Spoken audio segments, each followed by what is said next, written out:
Namaste.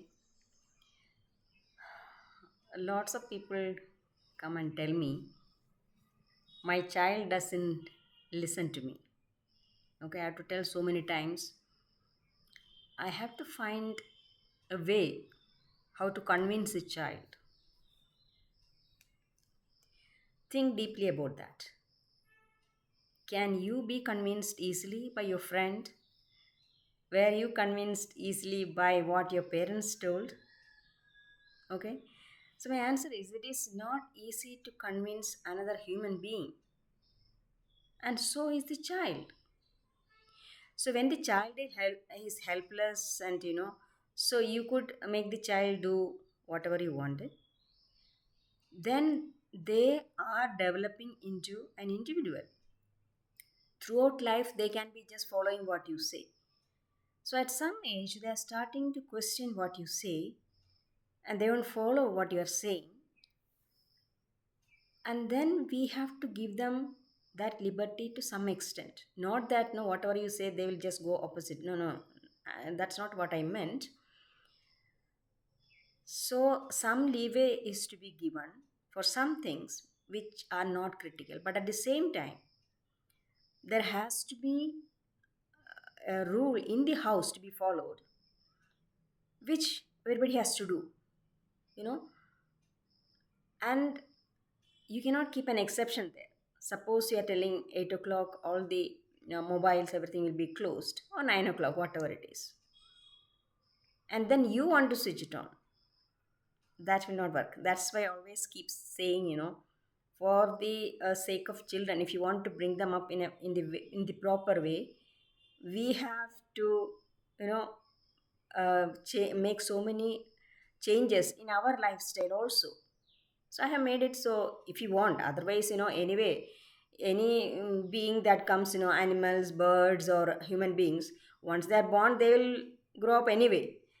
That is beside the point. But if you have uh, some rules or something you want, you would like them to be something with some values, human values, so no parent can make exactly what they want of their child because the souls are different.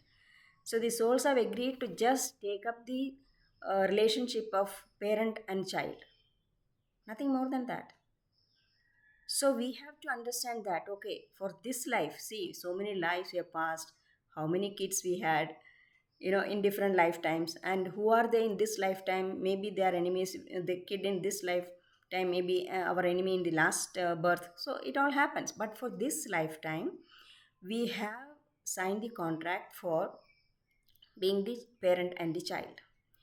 So once you set up the basic rules in the house, like, evening, uh, if you make the child do some pujas and all, if you do, make the child sit with you and do that. If you are doing reiki healing, if the child is under 7, definitely without achievement the child can do the reiki. So, and then you can't just force them because I'm doing, you also sit and do. No, no, not that way. You have to kindle interest in the child. That is where your imagination helps. I was having a lot of imagination right from childhood, so it helped me a lot. How can you make things go into their subconscious mind without making them realize, oh, she's she's trying to push this idea into me? No, they should not feel that.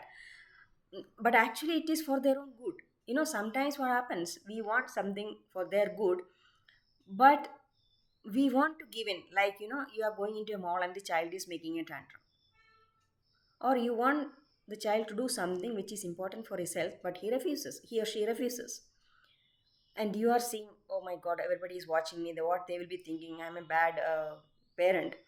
So you will give in to that. That is not a good idea. So if you are making some rules, be firm.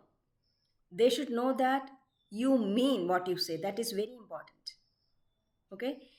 So set some rules for the house which everybody has to obey, go with that.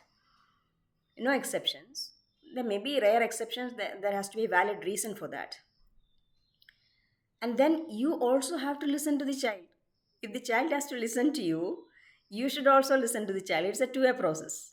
Not that, it used to be like I am the parent, so so you have to do.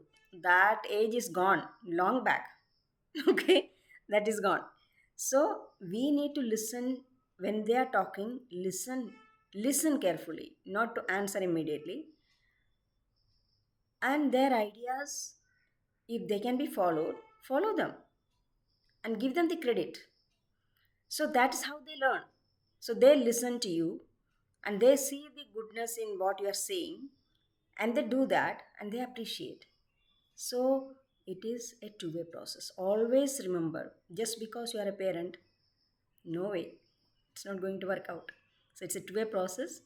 Yes, you have to be innovative. You have to find ways how to make them do things that they are not so much likely to do, but you know that that is very important for their future life as an adult.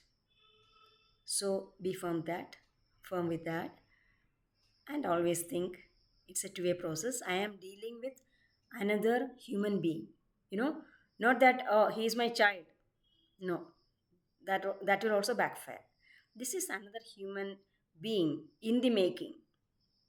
So how can I help this human being? I think there itself a great shift is going to come. Try this and get back to me how you find it. Okay, bye, and until next time.